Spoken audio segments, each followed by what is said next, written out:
Hello, and welcome to the 17th episode of ToonCast, brought to you by the GeekCast Radio Network. I'm your host, TFG1 Mike, and joining me today is Derek Ferguson from Better in the Dark on Earth2.net. Hello.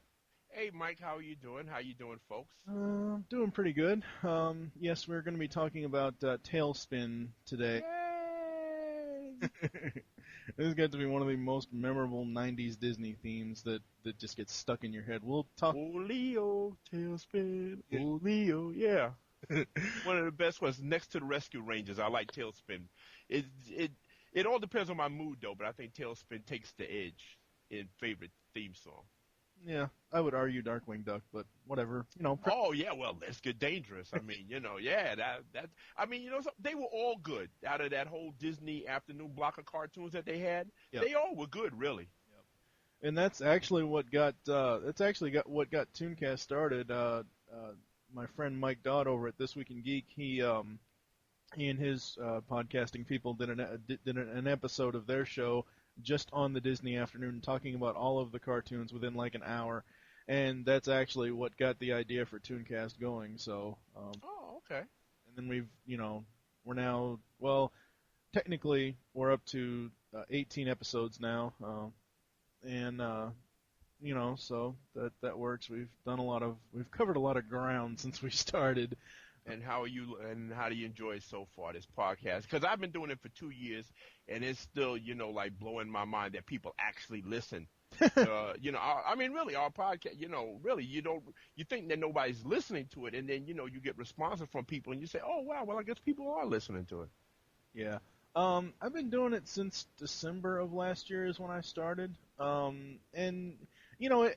first I was like, I was pretty much like a deer in the headlights, like, oh wow, this is almost like real radio, so I have to like be really professional. And then I just said, screw it, and I'm just gonna be, really calm and just, I really don't care. Should let you know that we are explicit, so if you want to curse, you don't have to worry about that. Oh, okay, fine. But I understand exactly what you mean when you talk about the deer in the headlight things, because when me and Tom DJ, me and my partner, when we started doing our podcast, I was like very stiff and formal and watching what I said and everything like that. And when I listened to it afterwards, I said, well, that's no fun. It wasn't any fun for me, and I know it wasn't any fun for the people listening, and it wasn't any fun for Tom. And then we started treating it more as just a dialogue, like you're just talking to people. And then that's when it started to click for us, at least. Exactly. Oh, yeah. I completely agree with that. And I think that was once I finished TFG1, because I actually sped that up. And most people already know this, but I actually sped that show up. It was originally supposed to run 2 years. I sped it up, and I finished it in 6 months because Steve and I had all these other ideas for other shows. Oh, so, okay. Yeah, and now that I've, I don't know, I've done the math. I probably have close to, 60, 70 episodes of just total shows under my belt. And I prefer the, more relaxed, laid-back conversation. I'm not the type of person that watches time. So if an episode goes 2 hours, it goes 2 hours. If it doesn't, it doesn't. I mean, it just depends on what we have to say about whatever the topic is. Yeah, me and Tom are pretty much like that, Better in the Dark, too. We got some people that were complaining about, because we did an episode on Batman, where we covered the movies, and that ran about like 2 hours. And, like I said to the people that was complaining, I said, well, you know something? You don't have to listen to the whole 2 hours all at one time. Yeah, exactly. You can listen to some of it and then go do whatever you got to do in your real life and then come back later on and listen to the rest. I mean, just because we sat up here for 2 hours recording it doesn't mean you have to listen to it for the whole 2 hours all at one time, Yeah, but I agree with you 100%.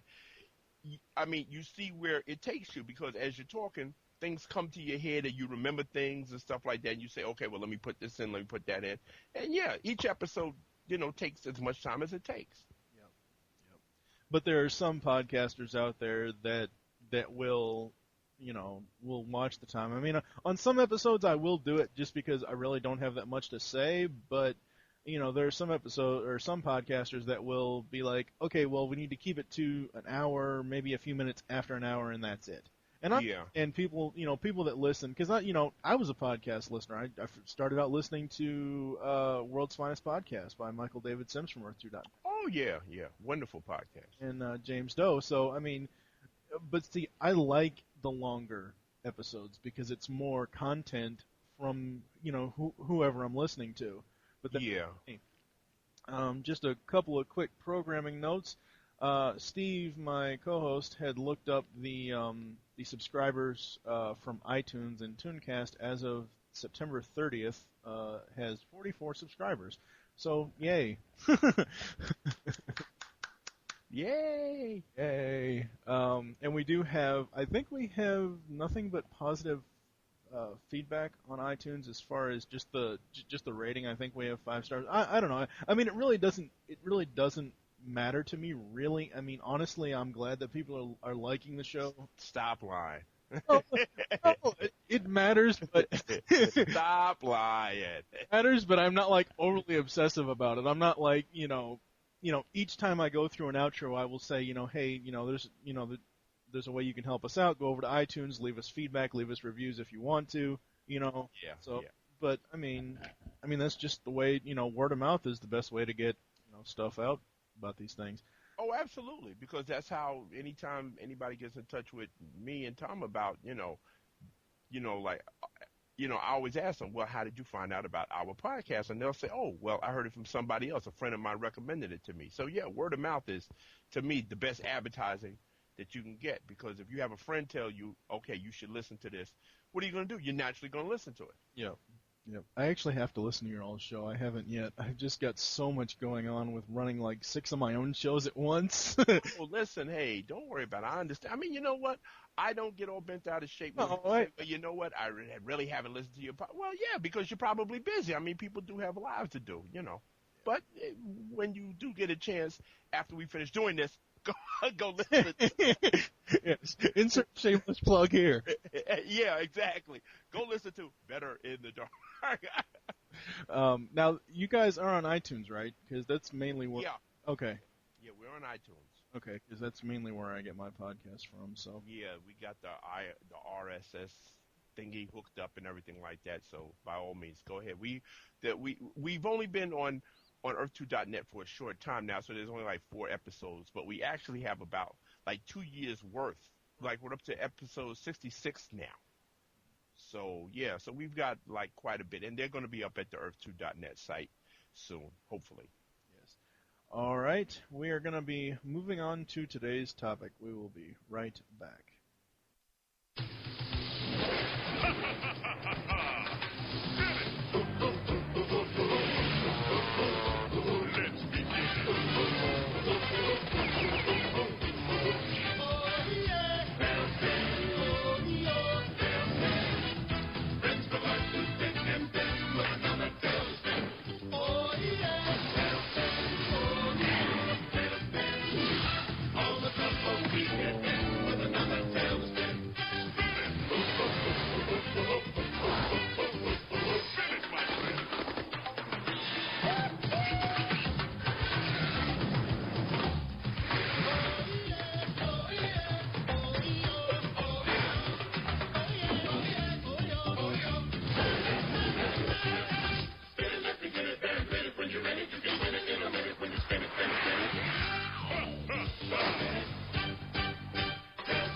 Alright, it is now time for the history lesson. For episode 17, we travel back to 1990 with TaleSpin.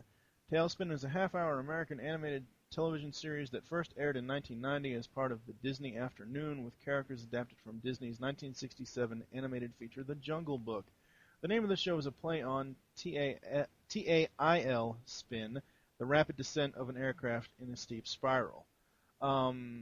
Let's see here. After a preview of the Disney Afternoon that aired on the Disney Channel in early May 1990, the series began its first run September of that same year. The original concept was embodied in the introductory television movie Plunder and Lightning, which was nominated for an Emmy Award for Outstanding Animated Program. And well deservedly so, because Plunder and Lightning, and I remember actually seeing it when it was aired, the 2-hour movie version. It came on one Saturday afternoon, and as far as I know, and I was hoping maybe that you could tell me this, as far as I've been able to find out, it was only aired that one time.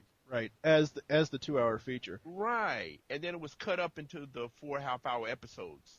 That would run for like a whole week. Well, On the regular thing. Well, that's the thing. You can show. Okay, the best example I can give you is the He-Man and She-Ra crossover movie introducing She-Ra, The Secret of the Sword. Okay. Apparently, that was a full 100-minute cut-together film of the first 5 episodes of She-Ra. If you go, and again, this is shameless plug time. If you go over to Earth2.net, look at episode 261 of Earth2.net, the show. Michael and his then girlfriend Jenny, they reviewed it, but they reviewed it as episodic. And the thing with Plunder and Lightning is what I think what they probably were trying to do is that once they showed it as a 2 hour, they're like, okay, well, we need to get more showings of this out, and we don't want to have people sit there for 2 hours, so we'll break it up into 4 different parts, put a to be continued at the end of each one, so people have to come back the next afternoon to watch the next part. Yeah, but that stinks because I've heard that they edited out, quite a bit in order to make it fit into that half-hour, time frame, which is really a shame because that's what hooked me on TaleSpin because Plunder and Lightning, even if that had been like a live-action thing, I still, it would have been a terrific movie. I mean, it's such a good story. It's terrific animated or if they did it in live action. It was just a terrific adventure story. And TaleSpin couldn't have had a better way to kick off the series than with Plunder and Lightning. Oh, yeah. I mean, I completely agree. I was, before we started recording this, I went back to YouTube and I watched some of it, and it's just, it's a great story. It's a great way to introduce the characters. I think they did a really nice job of updating the Jungle Book characters, because I know that 2 of the Jungle Book characters are brought over, which is Baloo the bear and Louie the orangutan, and they're portrayed as friends in TaleSpin, whereas in the Jungle Book they were pretty much enemies. Yeah. So it's nice to. I always find it really refreshing seeing characters that from one thing in something else that you completely didn't see them in. That you see them in that situation. Well, I'll be honest with you. I've seen the Jungle Book maybe once or twice, and that was so long ago, I hardly remember. I remember it because Phil Harris. Well, of course, I love Phil Harris. Who did the voice of Baloo the bear in it. And the only thing I can remember is that musical number, "I Want to Talk Like You" or something like that. But I actually don't remember a whole lot about the movie. So when I started watching TaleSpin, I knew these characters were from the Jungle Book, but it was really like I was being introduced to new characters I'd never seen before. Right. Yep. Let's see where. Yeah, and as we said, it was later. Plunder and Lightning was later re-edited into 4 half-hour episodes for reruns. The show was often seen either on its own half-hour show or as part of the 2-hour syndicated series, The Disney Afternoon. TaleSpin ended its 65th episode, which ran in 1991. However, reruns continued to be shown on the Disney Afternoon until September 1994. Afterwards, it was moved to Disney Channel and later to Toon Disney, where it was first aired from April 1998 until January 2006, later from January 07 to May 08. And that is the history lesson. Which is where I was watching it obsessively. Yeah, because Toon Disney, and you know what? They would run it in the afternoon, 1 o'clock in the afternoon, and then 1 o'clock in the morning. Yep. And my wife would say, "You have a DVR. Why don't you just record the damn thing?" I said, I'm up anyway, because usually, since I'm a writer, that's my best time to write, late at night. So I'm usually up anyway at that time of night anyway. So I said, well, why not watch TaleSpin? She'd just shake her head and go to bed. So we are going to move on to the general memories segment, and right now, as a 29-year-old, almost 30-year-old guy, I honestly, until I watched it on YouTube, I barely remembered this show past the theme and some of the characters. Now I remember watching it when it was on, the Disney Afternoon and stuff like that, and I kind of fell into the whole Toon Disney / JetX, Disney XD, whatever the hell you want to call the network now. Yeah. I fell into that kind of late, so I caught the tail end of TaleSpin at, just going off of Toon Disney, when they were pulling off all their all the '90s Disney cartoons. Um, Well, it's not Toon Disney anymore. They changed it like to XD, yeah, and really now they might as well call it like the Marvel superhero channel because yeah, that's true. yeah, because they've got what they got Spider-Man, Fantastic Four. They've even got the Fox Silver Surfer Yep. cartoon on there. Yeah. Yeah, yeah. But I mean, at the time, like back in '06 and '07, it was still Toon Disney, and I don't think the Jetix thing had come in until mid of 2007. But back then, I was just coming in on the tail end of it, and like I said, and just just didn't really pay any attention to it. But when I was 14, 15 watching it, I was ready to watch every episode every day. Oh yeah, yeah, It's no just doubt. a really, really great show. And since me, because I'm a big fan of like 1930s, 40s, pulp action adventure, because I'm a big Doc Savage fan. The Shadow, G8 and his Battle Aces, and Saturday morning serials, and that whole genre. So like TaleSpin was like right up my alley. I said, oh wow. I said, talking animals in a vaguely 1940s setting, flying planes and air pirates and stuff like that. I said, well, damn, what's not to like? Yeah. Oh yeah, very, very much so. See, Tailspin for me for the setting, the 1930s, 1940s, kind of like action serial type of deal. It has that feel, but it also has a futuristic type of feel because it's not like I don't remember the city of Cape Suzette being like stuck back in that era. Like Yeah. like the characters were dressed that way from that era, but the cars and all that stuff, it wasn't like outside of the Sea Duck, it wasn't that era of vehicle as far as I remember. Of course, my memory is kind of vague sometimes, but um all right. Well, do we Well, that's the thing about Art Deco, that type of architecture, which is what makes it so cool, is that, even back then in the 30s, everybody loved it because it did look futuristic. And even when you do it like now, today, you have it in a movie, yeah, it's retro, but it also does look kind of futuristic. And that's what gave, Cape Suzette that unique look because, yeah, you looked at it and you said, you automatically thought, okay, vaguely 1930s and 40s, but it also seemed kind of futuristic at the same time. Yeah. very, very much so. All right, I think we can move on to the characters and voice actors. Um, a lot of these characters are really, really cool. First up, you have Baloo, who is voiced by Ed Gilbert, who I don't think that's the same voice actor as the movie. As No, no, that was the great Phil Harris. okay, I know, I know that because I just mainly because I'm a Phil Harris fan. Yeah. see, at first I thought that they were the same voice because it did sound, Ed Gilbert's version sound reminded me a lot of the Jungle Book, and I actually have the Jungle Book 40th anniversary platinum Disney whatever DVD in the other room. I just haven't watched it in a while. Um, so Baloo is primarily based on the sloth bear from the Disney's Jungle Book, but with a flight cap and yellow shirt and four-fingered hands instead of his Jungle Book counterpart's claws. Quite a couple of times in the episodes, he will make mention to bare necessities. Although lazy, slobbish, unreliable, and always broke, he is also an excellent pilot capable of most daring maneuvers in the air and the courage to do them. Um, I liked Baloo in this.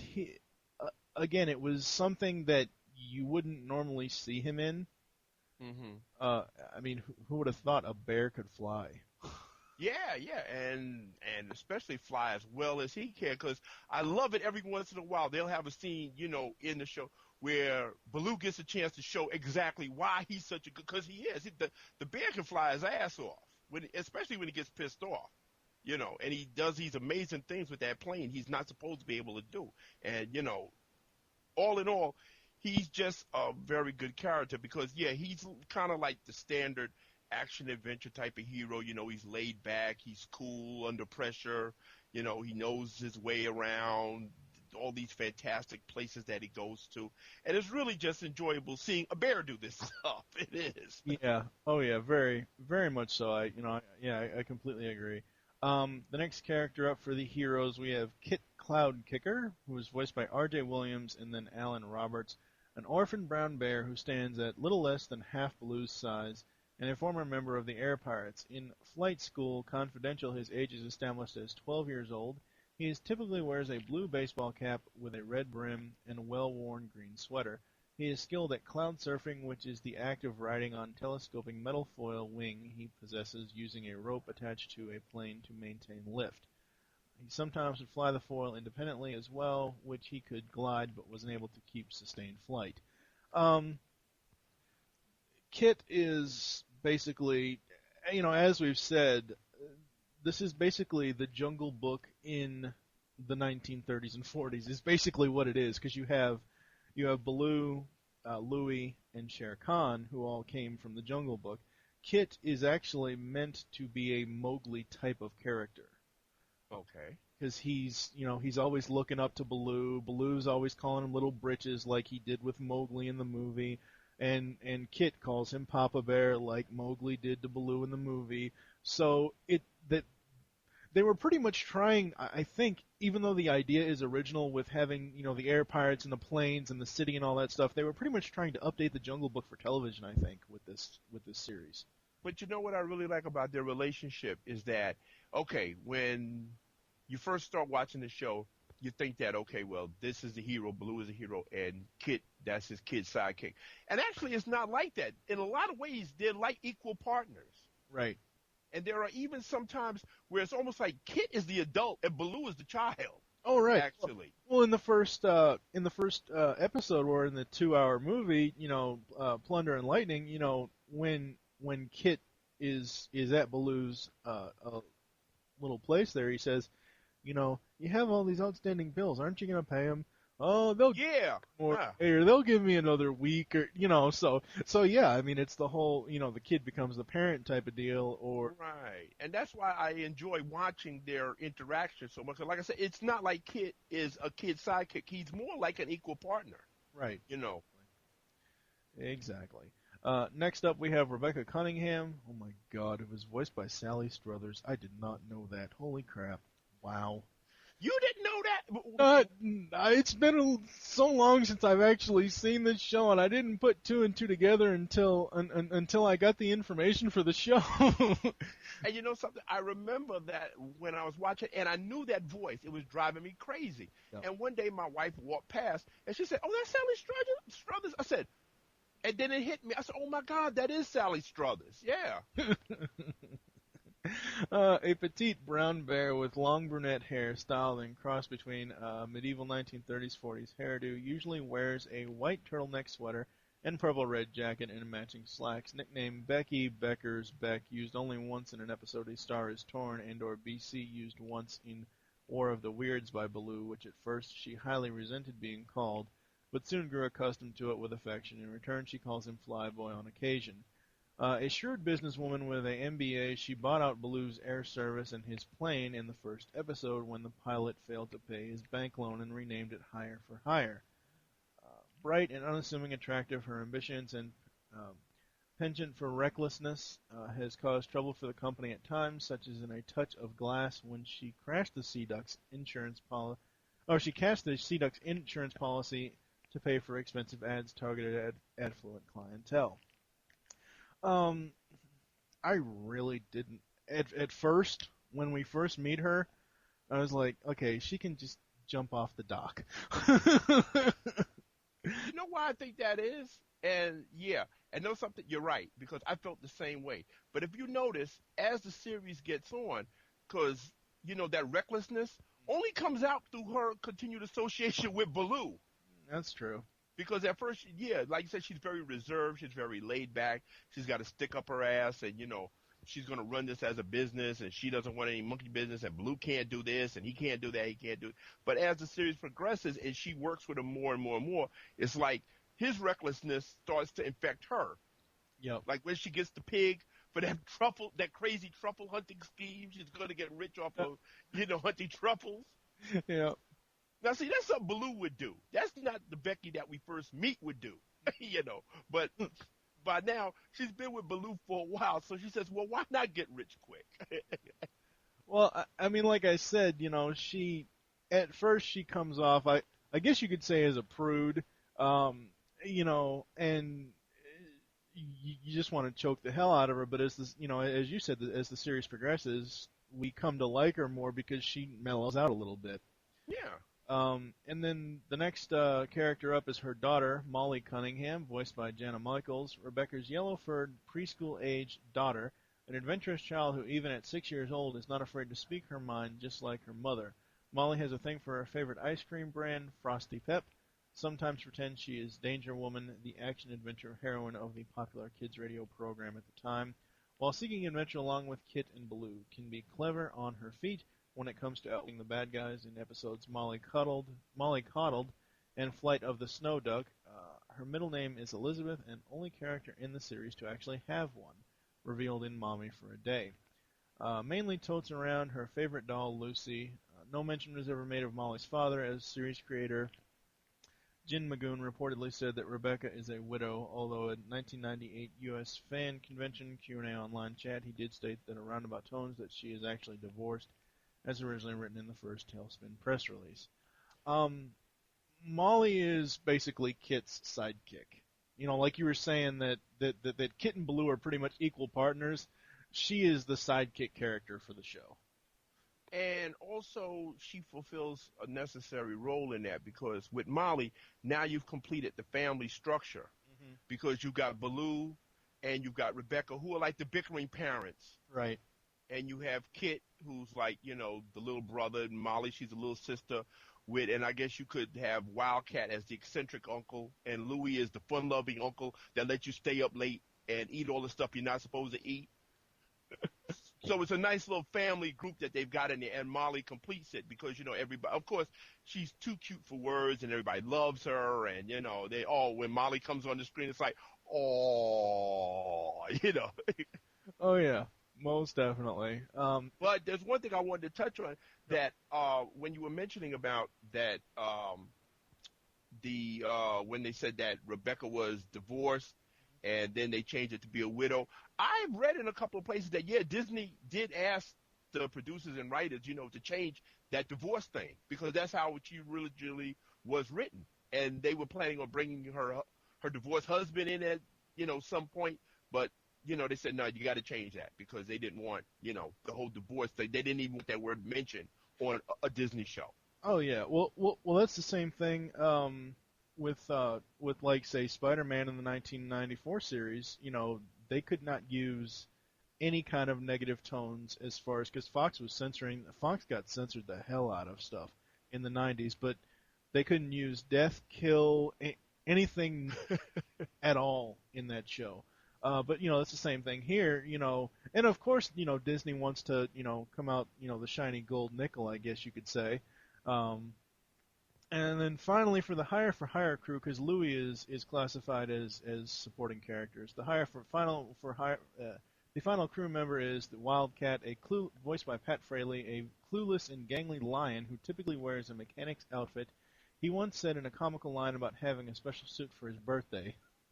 Officially the hire-for-hire mechanic, actual intelligence is not his forte, but he is extremely adept at fixing devices and has childlike innocence to his genial nature. His brilliance at anything mechanical allows him to fix smashed-up telephones in under 10 seconds, and he is one of the few people in the entire TaleSpin universe who can build an overdrive for airplanes. He has something of a lisp and somewhat resembles Tigger of the Winnie the Pooh series. I didn't really feel either way about Wildcat. I didn't really like him, but I didn't really hate him either. He was just there as a background character. Well, occasionally Wildcat stood out because there was one episode I remember. It was him and Molly had their own adventure together because she had never seen snow, and Wildcat took the Sea Duck and flew her to Fimbria, so she could, finally see snow. And they had a adventure of their own. And if two more unlikely characters in the TaleSpin universe would go off to have an adventure together, it's Wildcat and Molly. Yeah. But it really was a good episode. But the one I really like with Wildcat is one where him and Baloo, they actually get trapped in an upside-down pyramid that's buried in the desert. And it's because of Wildcat's wonky backwards thinking that he looks at the world in a unique way. That's how he was able to help him and Baloo escape from this upside down pyramid. Because Baloo, of course, couldn't make sense out of it because it's upside down. It's a pyramid. But for Wildcat, navigated it with no problem. And to me, it says something about that he's not necessarily slow or, he's not intelligent. He's just got a skewed way of looking at the world that everybody else doesn't have. Yeah, and I agree with that. All as I'm saying is, for the most of the episodes outside of the ones that you're talking about, he is basically just the mechanic who is just there to see the Sea Duck off on its adventures, and I never really got attached to that character. Well, yeah, that's true. Because, yeah, like you said, I think that maybe it's only like 2 or 3 episodes that I can remember. Those two I definitely remember out of it. The one with him and Molly and the one with the upside down pyramid that really showcased Wildcat. But, yeah, like you said, usually in a typical episode, he would come in, say something funny, and then he was gone. Right. And, that was it. And we wouldn't see him anymore that episode. Yep.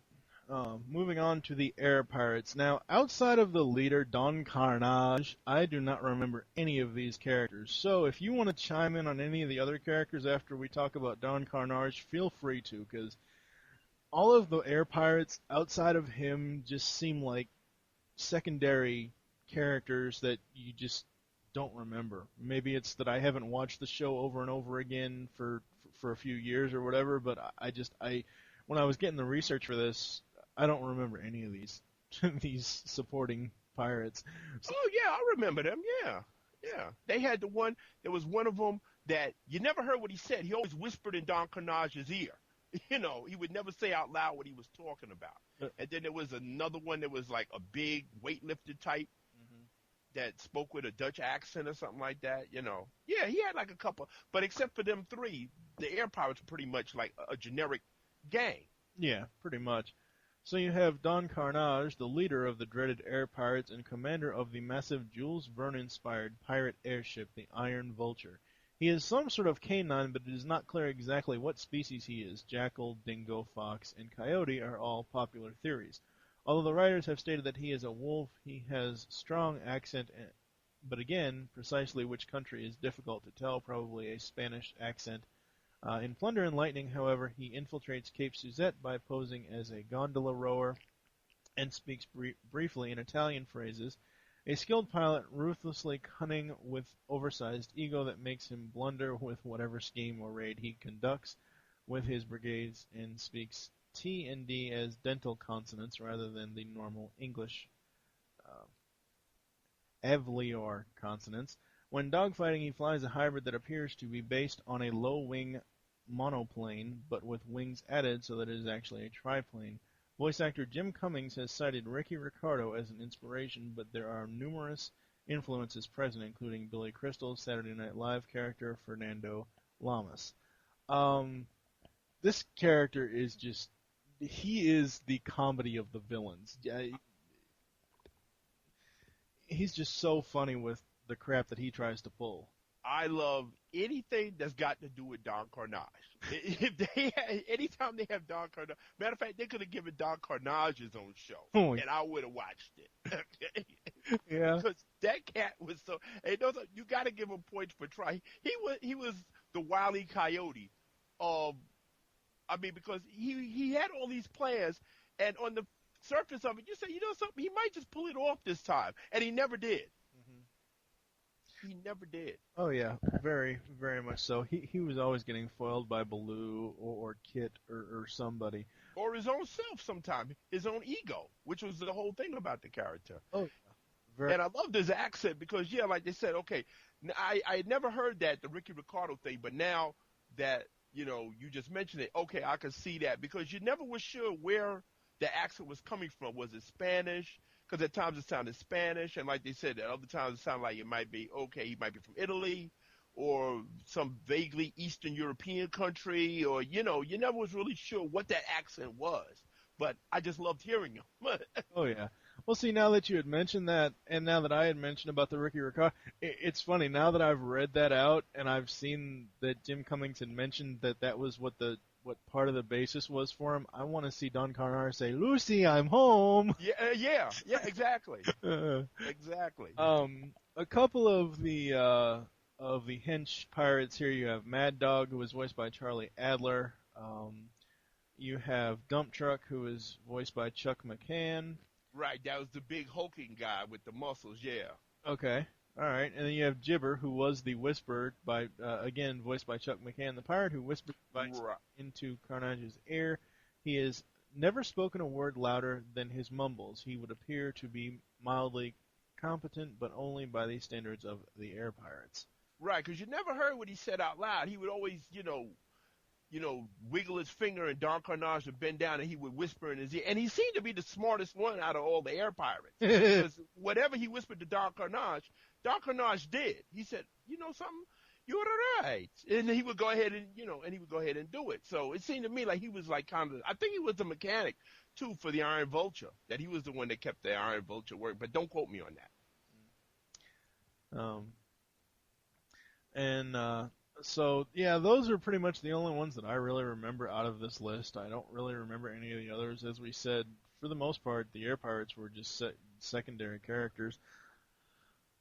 Moving on here. Well, let's face it, the only Air Pirate you really cared about was Don Carnage. True. Really, let's face it. That's the only one. At least that's the only one that I cared about. Oh, yes, very much so. Moving on to the other main villain of the series, Khan Industries, Shere Khan, who is voiced by Tony J. Now, I don't remember. I'm going to have to go look after we finish this recording and see if Tony J was the original. Wait, I don't know. He didn't. Excuse me. He didn't talk in the Jungle Book, did he? You got me, because like I said, I've seen the Jungle Book maybe twice, but that was so long ago, I really don't remember much about it. Yeah. But didn't all the animals talk in there? Didn't they all talk? Yeah, they did. Okay, I'm going to have to go look after the recording and see if Tony J is the original voice actor or not, and I'll put a note in at the end of the episode. Wasn't he a Black Panther, though, in the Jungle Book? No, he was the Bengal Tiger. The Black Panther was Bagheera. Oh, okay, all right, okay. See, like I said, that's how long ago it's been since I watched it.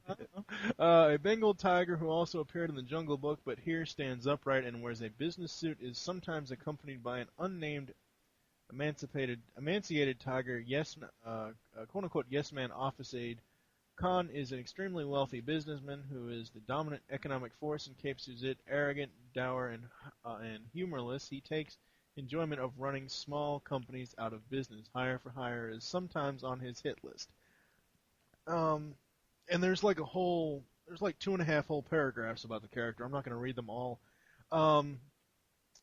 This character, sometimes he would team up with Don Carnage, but then he would realize better of himself, because he's the type that they portray Shere Khan in this series like he is like the upper crust of the upper crust. Well, he's the Lex Luthor of, Cape Suzette. There you go. Basically, that's what, I mean, really. Yeah, like you said, you don't really have to read out the whole thing, because all you guys out there need to know about Shere Khan, that Don Carnage is the comedy villain, but Shere Khan is the badass who you really don't want to fuck with. Yeah, pretty much. He's not the comedy villain. When he shows up, that means that Baloo is seriously in trouble. I mean, like the Air Pirates, Baloo doesn't take them all that seriously. Mm-hmm. But when Shere Khan gets into something, then you start worrying, because Shere Khan doesn't play around. He's definitely not the comedy villain. Oh yeah, very, very much so. He is not. He is basically, he will feed you to his piranhas if you mess with him. Mm-hmm. Well, he kept the whole hothouse full of flesh-eating plants. Yep. Meat-eating plants. Yep. Yes, very much. And he had his own private army, and these guys definitely were not, screw-ups like the Air Pirates. These were competent pilots. Oh yeah, very much so. I mean, he had his own army, plus he had his own police.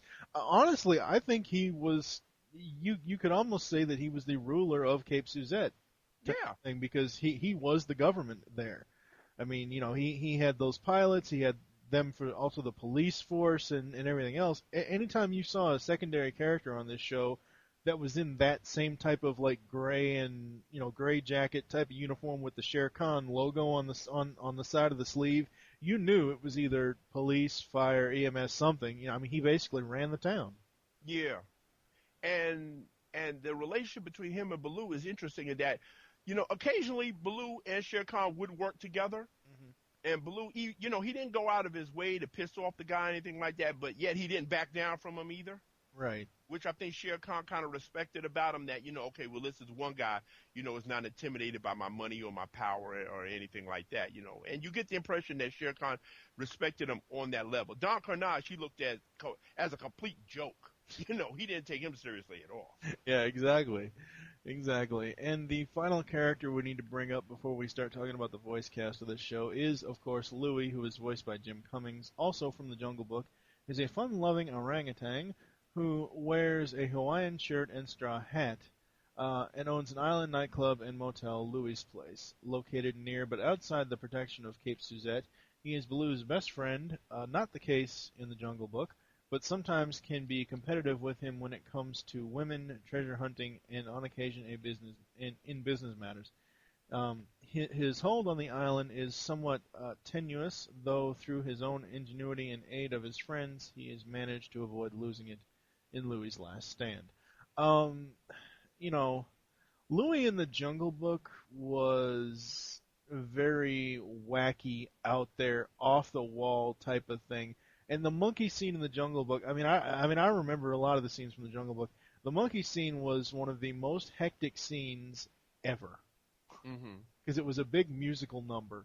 And they started singing and dancing and everything else. And I don't actually remember how many lines Louis actually spoke as far as not actually singing. But in this, I think he plays a really good best friend for Baloo. Oh yeah, yeah, and I like I said, what I was saying earlier when I was talking about how the characters form like a family unit. I don't consider Louis to be a supporting character at all. I consider him to be one of the main characters, and this is one of the reasons why I like TaleSpin is that you really believe that they've been friends that have a history that go back a ways, like most animated characters, it's like they just exist at that moment and they didn't have a previous existence, but you believe that Baloo and Louie had an existence that happened before this show that we're watching. Oh, right. And I mean, there are even episodes when Baloo will go into Louie's and, or when they're, actually I remember this, when they're actually trying to plot to stop the air pirates or something or whatever. You could basically think of Baloo and Louie as like private detectives, because when they're plotting out, they'll say, "Oh, why don't we try this? Is what we did, 16 years ago against this guy." Yeah, right. It's exactly. that type of thing that gives you the history between them, because they've been friends a very long time. And they even had an episode, which is one of my favorite episodes. What was it? For who the clang tolls, where they're out in, okay, it starts out, they're in Fimbria, and they're being chased by a giant walrus and everything like that. And it's revealed that in their spare time, they like to go treasure hunting. That's how they relax. They said, let's go off, and they go. Of course, they don't come back with any treasure, but this is their way of going off and spending time, just the two of them, which I thought was really interesting. Right. Who would you say is your favorite, like, hero type character and favorite villain type character? Well, Don Carnage is my favorite villain. I mean, even though Shere Khan is, more competent, and like you said, he's got all this going for him, like he's the de facto ruler of Cape Suzette. Let's face it, Shere Khan isn't that much fun to watch as Don Carnage. Yeah. Screw ups are usually more fun to watch than the guy who's got it all together. There's a reason why we like on Magnum PI. There's a reason why we liked it when Lance White showed up. Yeah. Oh, what was that? The Rockford Files. Remember? I said Magnum because it was the same guy that played him, Tom Selleck. Yeah. But remember that he would show up and play Lance White, the private detective. Oh, yeah. That had all the women and the cool car and everything like that. Oh, yeah. Right. But who do we like more? We like Rockford. Yeah. So it's the same thing here. And my favorite hero type, well, again, Baloo, because I love that type of character, the pilot / adventurer type, because this is a guy that just can get in his plane and get up and go, and wherever he's going to have an interesting, exciting adventure. Right. He's not, the plane is like his magic carpet. It takes him, wherever he wants to go. Right.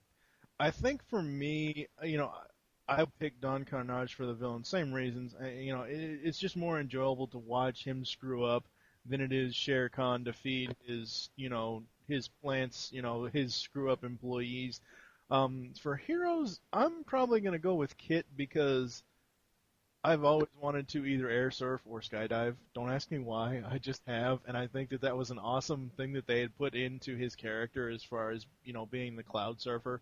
But I also think that it's awesome to for Baloo as well. So as far as the flying, but and that was a pretty handy gizmo because I remember on a couple of occasions Kit even used it as a boomerang.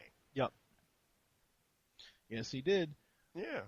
So that was a pretty handy gizmo he had, and he was pretty good with it. Oh yeah. So moving into the voice cast for the show, some of these people just, wow, I didn't even expect to see. Of course you have Jim Cummings, you have Ed Gilbert, Sally Struthers, R.J. Williams, Frank Welker is in the show as additional voices, which majority of those are probably animal.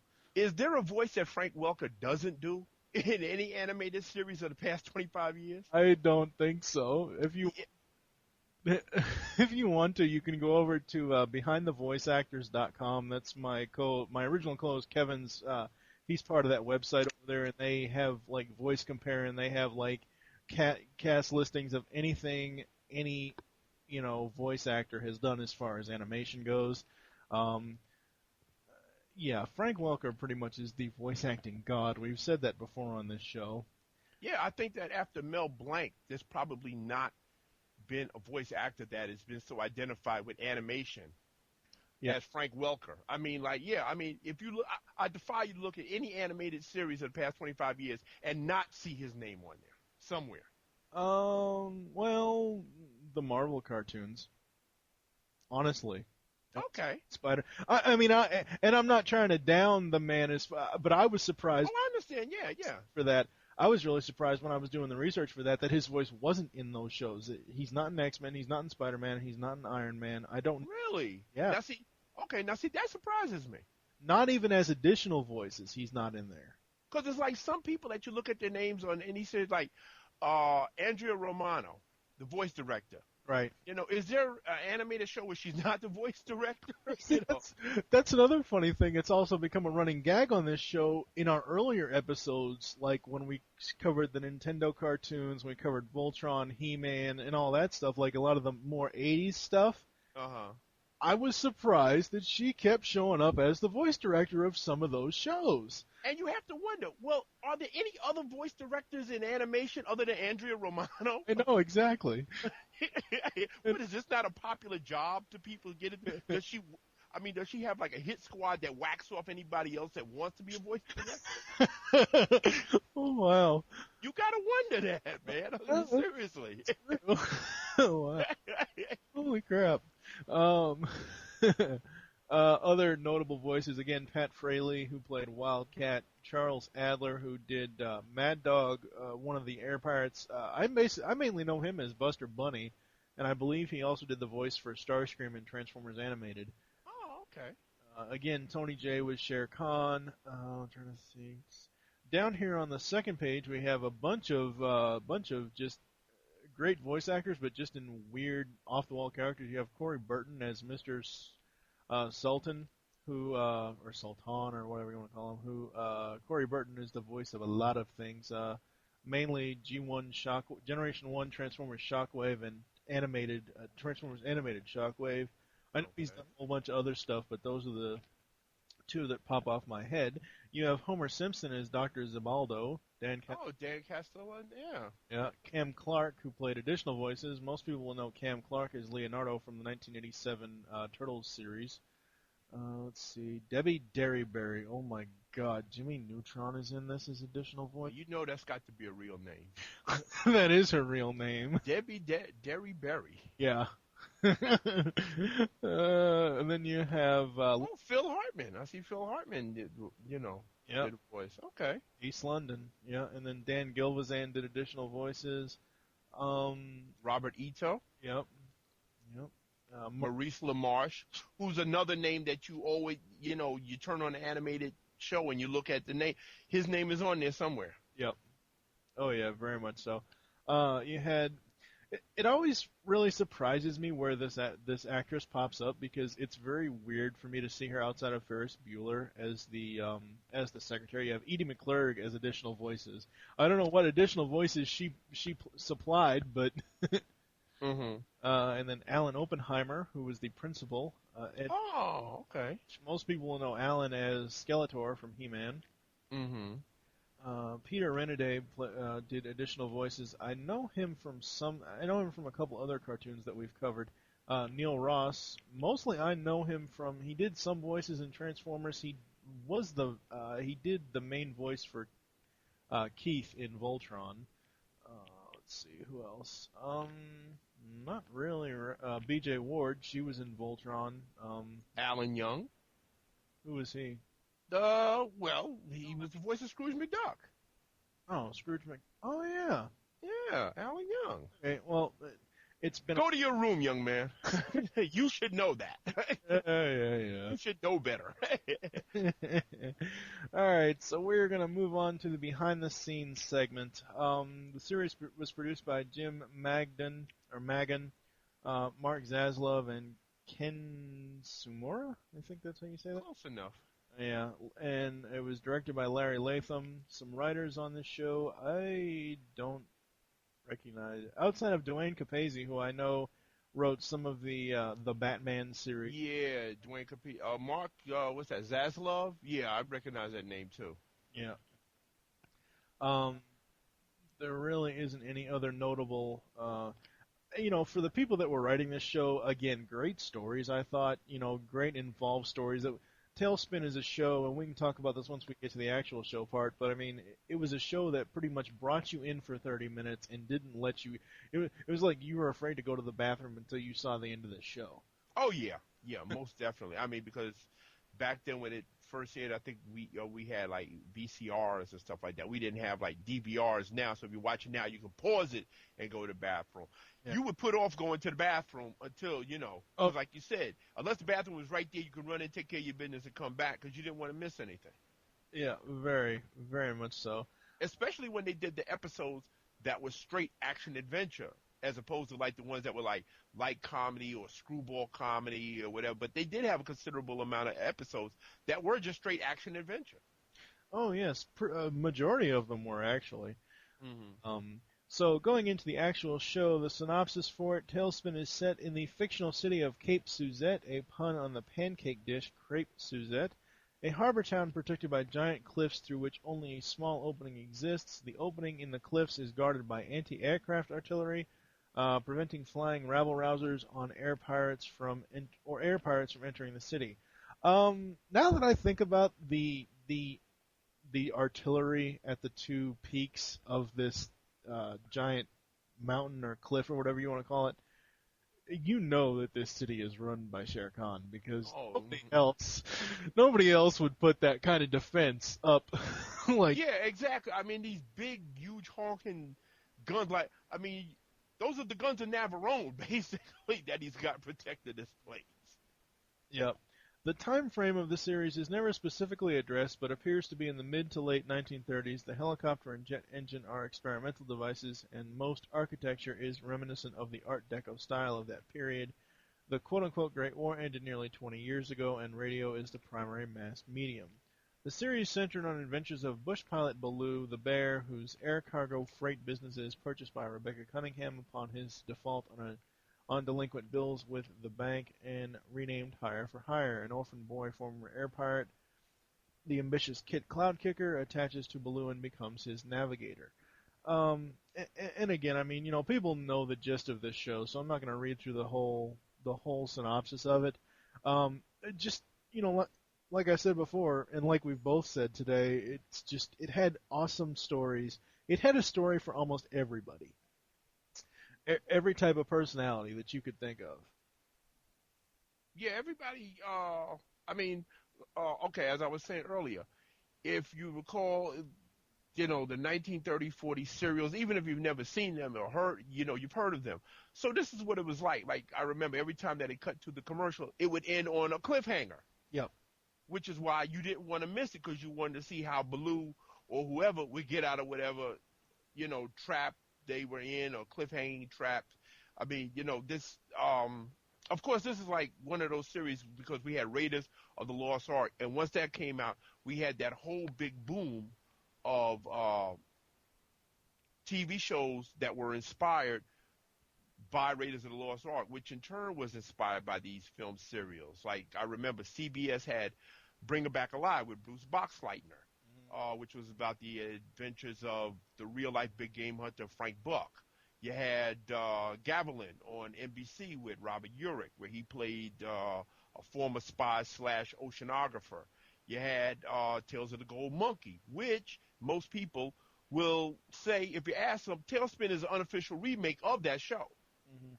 Yeah, that kind of brings it into the trivia part of the show here. The series is, as you said, was based on a live-action television program titled Tales of the Gold Monkey, which aired on ABC during the 1982-1983 season.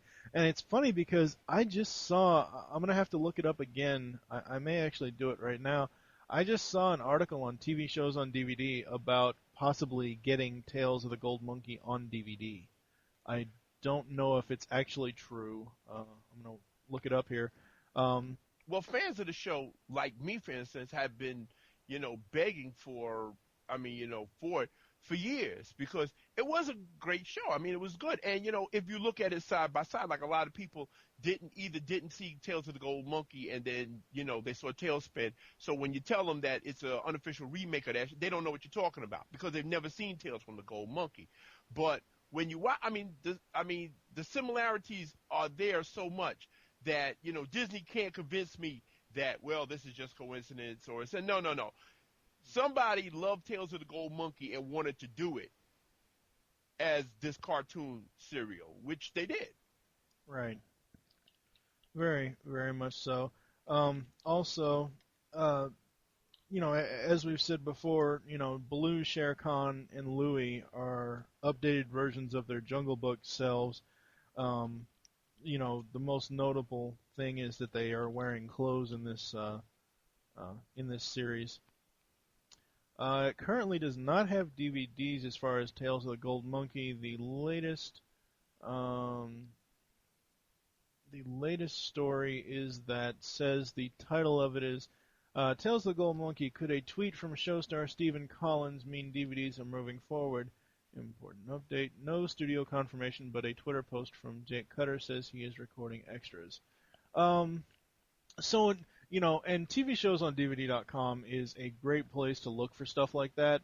And they are the type of people that will not report news until they get a confirmation or until they get positive, confirmations from, more than one source because, fake rumors have happened before. Oh, yeah. And we all know how people on the internet love to start rumors. Oh, yes. One bit of trivia I do have to mention is Jim Cummings did the most male voices for this show, with nearly 40 different voices in all. So, yeah, go Darkwing Duck.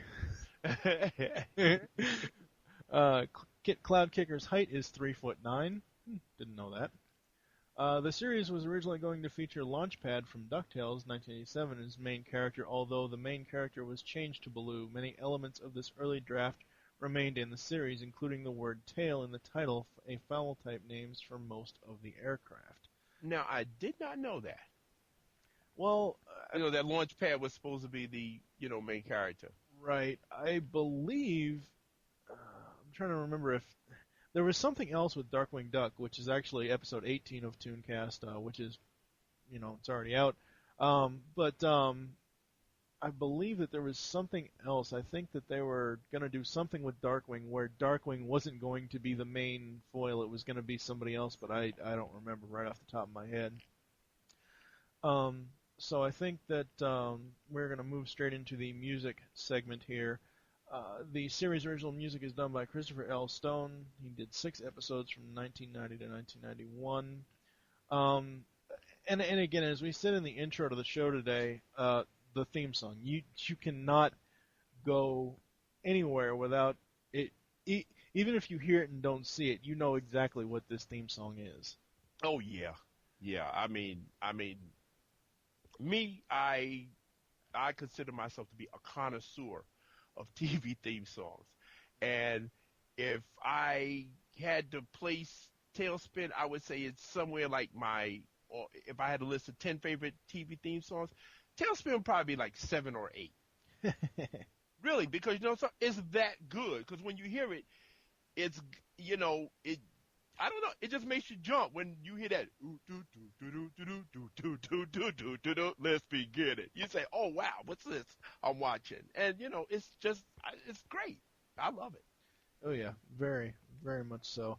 And I like how, and I've said this before on the show, how sometimes TV shows will incorporate parts of the instrumental part of the theme in the show. So like if you have either Kit or Baloo doing a quote unquote hero type moment, they will play the theme, the instrumental parts of it in the background. Yeah. Kind of like when I think the best example I can give you is when the X-Men are going to fight Magneto. Sometimes as the fight progresses, you will hear the X-Men theme in the background Yeah. of the scene, which I thought was really, really cool. But I like the music for TaleSpin because you almost get the impression that uh the guy who scored this, Mm-hmm. that he treated this like a feature film because the music is very, it's big music for the action sequences. Oh yes, very much so. Well, this show actually had an orchestra behind it. And know something? You can tell because it's a very rich, lush music. Like I said, it's like music you would expect to hear in a feature film, not in an animated, cartoon. Right, exactly. Well, a lot of cartoons are like that. Well, a lot of the older cartoons are like that as well. I mean, just look at Looney Tunes. I mean, it had a full orchestra every episode. You look at Tiny Toons and Animaniacs; they had full orchestras for each episode. Oh yeah, yeah. And you know something? Your ear can tell the difference when you hear it and you say, okay, now that's a full orchestra playing. Hmm.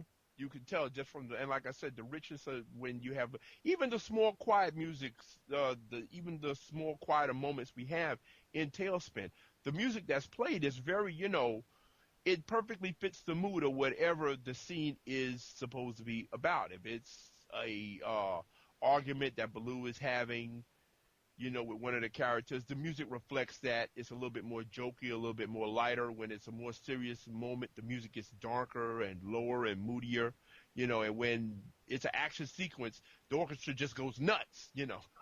Right, exactly. Oh yeah, very, very much so. I completely agree. Um, I couldn't find any soundtracks for this show, which a lot of the shows that we've covered on ToonCast, a lot of them don't have soundtracks, which I think is a shame. I think that they should. I mean, yeah, you can buy the DVDs and you can, if you feel like it, you can rip the theme from the DVD if you want, a theme song or whatever. But, I don't know. I've always thought that the music from each cartoon that I've watched, growing up should accompany, say, a DVD release or a VHS release or, whatever. Um, and it's just a shame that it doesn't have a soundtrack for it. Yeah, how hard would it be for them to, let's say, we have like a tailspin, they do like a complete box set of all the episodes. Because there wasn't that many episodes. I think there maybe was what, like about like 50 of them, 60? Yeah. Maybe that's okay. So give us a box set, and also throw in a, like as a bonus, there's a CD that's got, like the score from it. Right. Well, as you're saying about the DVDs, going into the legacy segment here, the two volumes of the show have been released. Volume 1 was released on August 29th of '06 with 27 cartoons on it. Volume 2 was released November 13th of '07, which includes 27 cartoons. Now, on this, it says that the Volume 1 includes the four-part pilot. I'm not sure if it includes it as the four separate parts or if it includes it as the movie. And no, sir, I'm glad you brought that up, Michael, because see, that's the reason I know, and I've been saying how much of a big TaleSpin fan I am, Right. and you're going to be surprised when I tell you that I don't own the DVDs. I've deliberately passed them by because of that reason. Go to your. Because I don't know if that's the chopped up version. Because if I'm going to spend the money, I want to see Plunder and Lightning in its original form. But if this is the only medium that you have to see the show, and it's not in its original form, wouldn't you want it anyway, just as a fan? Well, you know what? I'm holding out because I'm hoping that maybe somebody will see the light and they will do it the right way and do like a box set with all of the episodes with commentary and, the whole Magilla, which is really not outside of the realm of possibility because, nowadays, especially Disney, they'll try to squeeze every last dime they can out of all of their properties. So maybe someday somebody will wake up and say, okay, well, eventually I figure that either what'll happen is that my wife will get it for me as a present because she knows how much I like it, or I will break down and buy it. Yeah. But until then, I really want to hold out and, see that they do it right. I mean, that's my hope. I don't know. They probably won't, but hey, hope springs eternal. Yeah, I hate to shatter your dreams there, buddy, but Go ahead, shadow.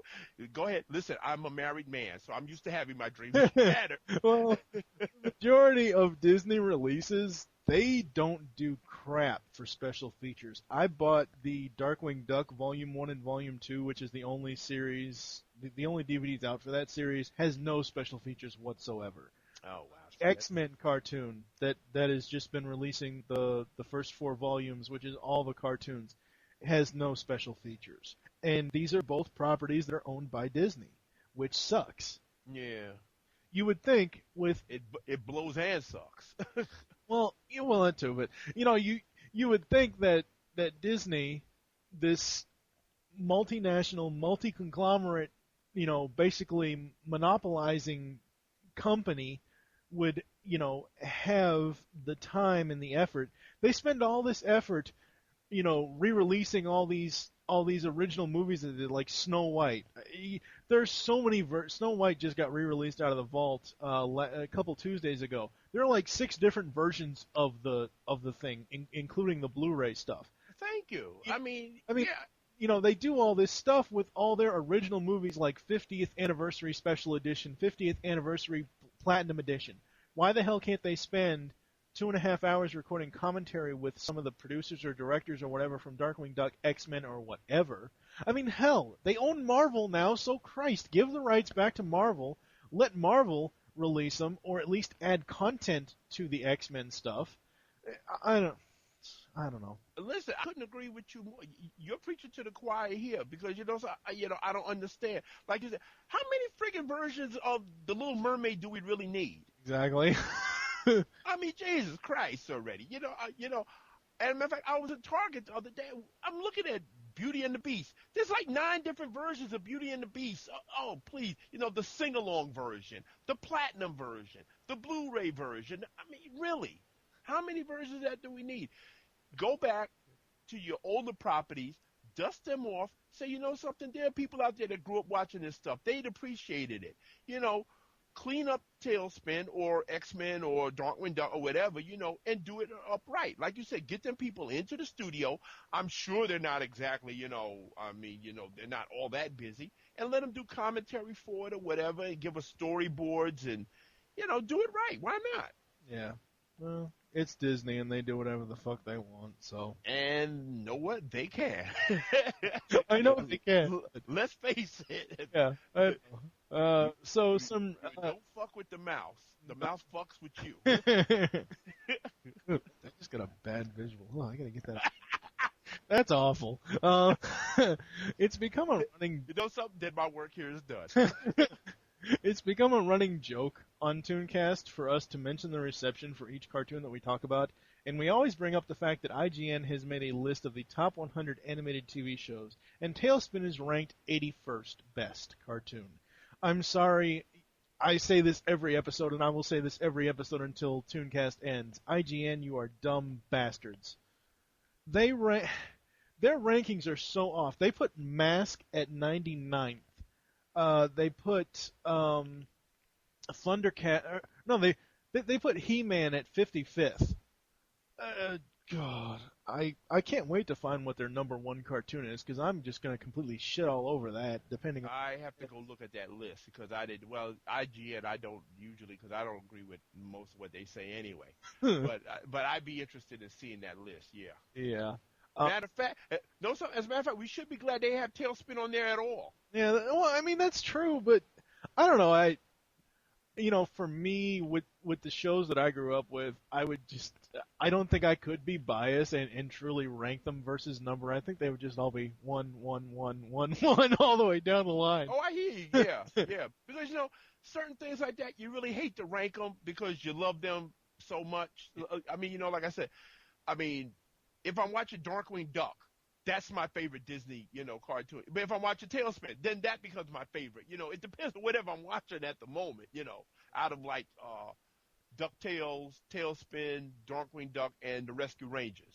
Right. Whichever one of those four I'm watching at the moment, that's my favorite one. Yeah.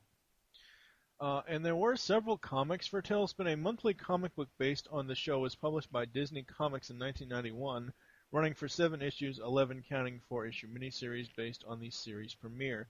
Bobby J.G. Weiss was the writer for the issues 1 to 4 and 6 to 7. Issue 5 was adapted from the episode 41, The Old Man and the Sea Duck. Weiss only is credited for adaptation. The comic's cancellation 7 months later terminated several planned stories that would have revealed pieces of background for the main characters. Issue 7 explored Kit's past and how he joined up with the pirates. According to a letter page in number 3, a planned story for a comics annual would have explored the origin of the Iron Vulture. Number 4-7 would have letters answered by the characters. Huh, that's cool. Now see, this goes again, Disney Comics in 1991. Disney has tried several times to get into comics, and now they don't have that problem anymore since they bought Marvel. No, they don't. Oh boy. So I think we're gonna go into the closing and the final thoughts. What we do here is we just, give our final thoughts on the show, and then if you have anything you want to plug, you can plug it, and then I just go into the official closing that I use. So, what are your final thoughts on TaleSpin, sir? Okay, my final thoughts on TaleSpin. Absolutely, without a doubt, one of the best cartoons ever made. One of my personal favorites of all time. I mean, great characters, great stories. Like I said, it wasn't your typical cartoon. It was like, okay, because I can remember like the first time I saw Johnny Quest. Johnny Quest was like no cartoon I had seen up until, because this was straight out action adventure, done in a fairly realistic manner. Right. TaleSpin was the same way. Here it was funny animals, but they were running around doing Indiana Jones type stuff, and having these fun-filled adventures, rich characters, wonderful music. I mean, I loved it. I don't know why anybody wouldn't be a fan of this show. You have to have a heart of stone to say, well, I don't like it. It's a stupid cartoon. Well, you're stupid if you don't like TaleSpin, quite frankly. Yeah, I mean, I agree with you. I agree with everything you just said. I mean, it was just a great cartoon for the time that it was on. And yeah, there are DVDs, but still, every now and then there are some shows that you just wish you could turn the TV on and say, "Oh, hey, there's TaleSpin. I'm going to sit and watch." Yeah, really. And you know something? It's actually a lot of fun watching it with the. And so I know everybody got to think, "Oh, well, I hate commercials," but you know something? It was nice to have those little cliffhangers. Yeah. Because when I watched it when it was on the then Toon Disney, of course they didn't have commercials, so you went immediately right from one scene to the next, and it wasn't quite as much fun because you were sitting there wondering if you had never seen the episode before. Well, how is Baloo going to get out of this one? Which was the whole point, because it was supposed to be like a 1930s, Saturday morning serial where you were supposed to be on the edge of your seat wondering how Baloo was going to get out of this. Oh, exactly. I completely agree. Why don't you let us know, if you can, let us know what kind of upcoming things we are going to see in Better in the Dark. Oh, Better in the Dark. Well, me and my partner, Tom DJ, we're going to be doing a 2-part Superman overview, where we're going to be doing the movies. We're going to be doing the cartoons, the TV show, everything. It's going to be a humongous episode. I have no idea how we're going to do that, but we're in talks now. We're going to do it with somebody else. I can't forget his last name. He's another Michael, but he does a podcast for Earth2.net also, and he's going to be co-hosting that with us since he's the Superman guy. He knows all about that kind of stuff. We're going to be wrapping up. We've been doing a series on James Bond movies, where every episode that we take two James Bond movies and we look at it. So we just finished the Timothy Dalton era, and we're into the Pierce Brosnan era right now. Right. So we're going to be wrapping that up pretty soon. Coming down the future, we're going to be doing a thing where I'm going to be reviewing all of the Nightmare on Elm Street movies. Because last year, the poor man watched all of the Halloween movies, and he reviewed all of them. So I said, well, I'm going to do a similar thing for Nightmare on Elm Street. We were going to do it for this Halloween, but we decided to hold off because we've got the remake of Nightmare on Elm Street coming next year. Right. So we said, well, we'll hold off and we'll do it then. So that's just some of the stuff that we've got coming up. We just finished our obscure movies for Halloween, where we, give our suggestions for different types of movies that you can watch during Halloween. Not like the regular thing, like the Saw movies, the Friday the 13th movies. We try to give you like a little something different that you can, watch. I mean, not watch. Yeah, that you can watch, during the Halloween season. Right. I'm trying to think. There was one, I don't know if you'd call it obscure, but there was one, like, spoof, those spoof films that they do? There was one, like, it was a takeoff, I Know What You Did Last Summer, but it was like, I Know What You Did the Last Friday the 13th or something or other with, I think it starred Tiffany Amber Thiessen. It was just this really, really weird Halloweenish type takeoff of like Friday the 13th and I Know What You Did Last Summer. Yeah, there was like, matter of fact, there was like 2 or 3 of them they made like that. Because I remember I saw one on USA Network one time. I Know What You Screamed Last Halloween on Friday the 13th, something like that. Yeah, it was like 2 or 3 of them with similar titles like that were made. Thank you for joining us here on ToonCast. There are several ways to get in contact with us or leave feedback for the show. The first is you can visit www.geekcastradio.com and find all the other GCRN podcasts there. The second is you can stop by PrediconEmpire.com/CafeSpark. Those are our forums. The third is you can leave the show feedback on iTunes. Yes, please do this. The fourth is you can visit www.earth-2.net, find all the other Earth2.net podcasts as well as Better in the Dark there. And you can find our threads for our shows in the self-promotion section of the forums there. And the fifth is the email address, which is gcrntooncast@gmail.com. We now have a voicemail line. Call us and leave us your thoughts on each episode. Be sure to say what show you're leaving the message for and what your name is. The phone number is 502-526-5821. You can follow us on Twitter. The show name there is GCRN ToonCast. Mine is TFG1 Mike. And have you submitted your will to Twitter yet, Derek? That sounds ominous. You submitted your will? Well, I don't know. Some people are against Twitter. Oh, yeah, well, listen, I'm not that much of a big fan of it either. I mean, if you want to do it, fine, but, that's not. You know what it is? I have a live journal. Okay. Derek Ferguson's Notebook is the name of it, and I'm on Facebook, and I can barely keep up with those. So I have no idea how people who have Facebook, live journal, blog, Twitter, MySpace. I have no idea how they keep up with that. They must not sleep or eat or shit or whatever, But serious. But I know people who have all of those and they keep up with them. Well, the thing with Twitter, I mean, I only use MySpace to keep up with my favorite bands. I very rarely ever log into MySpace anymore. But the thing with Twitter is, it is compatible. Like, there's a desktop application called TweetDeck. It will allow you to post to your Facebook from that application, so you don't have to have Facebook.com open and Twitter.com open at the same time and type the same thing twice. Oh, okay. Twitter is a really easy way for, if you're going to promote something, that's fine. A lot of people when Twitter started are like, oh, I don't want to hear exactly what you're doing every second of your life. It's really more than that. It's more of connecting with friends, kind of like Facebook and MySpace. You get, a few hundred followers on there, and you talk to them, and you say one guy says something about I don't know, Knight Rider or something, and if you like it, you can reply to that person. So I don't know. Yeah, yeah. Oh, I mean, listen, it's all communication, and I'm all for communication. I mean, I've got no problem with it. Yeah, I know some people think Twitter is like the devil, and it's such and so. Hey, it's just another form of communication. That's all. If you want to use it, use it. If you don't, you don't. I mean, like I said, for my purposes, Facebook and my live journal is more than enough for me. And frankly, I kind of think that I'm a pretty boring person anyway. The most interesting part about me is my writing. So that's usually what I talk about anyway. I mean, I don't talk about going to the dentist or, or throwing old ladies down the stairs or, I hate my kids or, my life sucks, which is what a lot of people use their live journal for. I really don't think people want to hear that. Yeah. At least not coming from me anyway. I have a wife for that.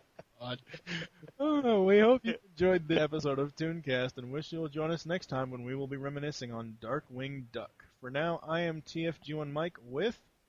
And I've been Derek Ferguson, and I just want to say, Mike, that thank you. I had a most excellent time, doing this episode with you. Yes. Thank you. In the immortal words of Optimus Prime, transform and roll out, and thank you for listening. Until next time.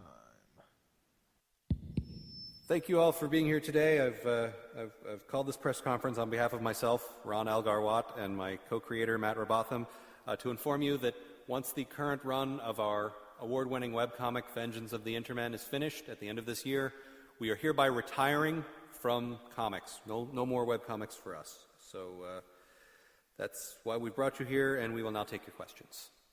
Al? There's no one here. There's nobody here. There's nobody here. Nobody read the comic. Oh. At all. Oh. Ever. Well, we're doing a podcast now. Yeah, we are doing a podcast now. The Sarcastic Voyage Podcast. Available via iTunes or on the web at algar.com.